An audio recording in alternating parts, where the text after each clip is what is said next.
राजस्थान का एक ऐसा रहस्यमय गांव जहां से एक ही रात में गायब हो गए थे 5,000 लोग। आइए जानते हैं इस रहस्यमय गांव के बारे में कुछ रोचक तथ्य। राजस्थान का कुलधरा गांव न केवल भारत का बल्कि दुनिया के भी सबसे भूतिया गांव में से एक है। 200 साल के बाद भी ये गांव आज तक फिर से बस नहीं पाया है। इस लेख के जरिए उस कहानी के बारे में जहां 5,000 लोगों ने गांव को रातों रात खाली कर दिया था। भारत ही नहीं, अगर हम बात करें दुनिया की सबसे भूतिया जगह की तो कुलधरा का नाम सबसे ऊपर आता है। राजस्थान के जैसलमेर से 14 किलोमीटर दूर मौजूद कुलधरा गांव, जो पिछले 200 सालों से वीरान पड़ा हुआ है, भूतिया जगहों में आता है। ऐसा माना जाता है कि इस गांव को 1300 में पालीवाल ब्राह्मण समाज ने सरस्वती नदी के किनारे इस गांव को बसाया था। किसी समय इस गांव में काफी चहल पहल रहा करती थी, लेकिन आज ऐसी स्थिति नहीं है कि यहाँ कोई इंसान भटकने से भी डरता है और 200 सालों से इस जगह पर फिर से बसावट नहीं हुई है।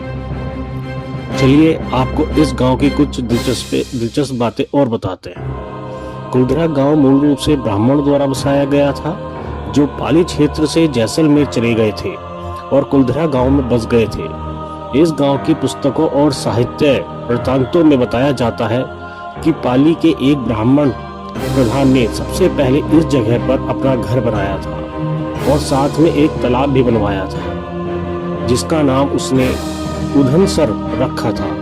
पाली ब्राह्मणों को पालीवाल भी कहा जाता है। एक मिथक के अनुसार 1800 के दशक में गांव के मंत्री सलीम सिंह के अधीन एक जागीरिया राज्य हुआ करता था, जो कर इकट्ठा करके लोगों के साथ विश्वासघात किया करता था। ग्रामीणों पर लगाए जाने वाले इस कर की वजह से यहाँ के लोग बेहद परेशान रहते थे। ऐसा कहा जाता है कि सलीम सिंह को ग्राम प्रधान की बेटी पसंद आ गई थी और गांव वालों को इस पर धमकी दे डाली कि अगर उन्होंने इस बात के विरोध करने की कोशिश की या रास्ते में आए तो वे एक और वसूल कर लगाने लगेगा।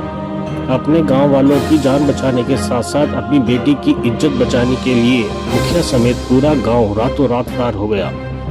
गांव वाले गांव को वीरान छोड़कर किसी दूसरी जगह पर चले गए।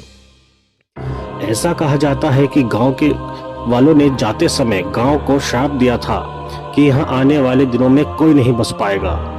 कुलधरा गांव अब भारतीय पुरातत्व सर्वेक्षण द्वारा संरक्षित तरीके से रखा जाने वाला एक ऐतिहासिक स्थल है।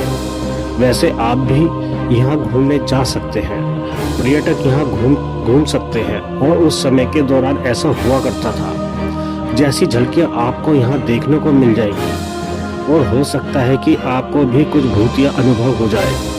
कुलधरा क्षेत्र एक विशाल क्षेत्र में फैला हुआ है, जिसमें लगभग 85 छोटी बस्तियां शामिल हैं। गांवों को सभी झोपड़ियां टूट चुकी हैं और खंडर हो चुकी हैं। यहाँ एक देवी मंदिर भी है, जो अब वो भी खंडर हो चुका है। मंदिर के अंदर शिलालेख है, जिसकी वजह से पुरातत्वविदों को गांव और इसके प्राचीन निवासियों के बारे में जानकारी इकट्ठा करने में मदद मिलती है। गांव में आप रोजाना सुबह 8 बजे से शाम 6 बजे तक घूमना फिरना कर सकते हैं। चूंकि ये जगह भूतिया मानी जाती है, इसलिए स्थानीय लोग सूर्यास्त के बाद इसके द्वार बंद कर देते हैं। यदि आप कार से जा रहे हैं तो कुलधरा गांव के लिए एंट्री फीस 10 रुपए प्रति व्यक्ति, और अगर आप गाड़ी से जा रहे हैं तो 50 रुपए फीस है। और हाँ, अगर आप अपने आप को निडर मानते हैं तो हिम्मत करिए और रात को एक बार जरूर घूम कर आइए। उसके बाद आप हमारे साथ अपना अनुभव भी बता सकते हैं, अगर सब सही रहा तो।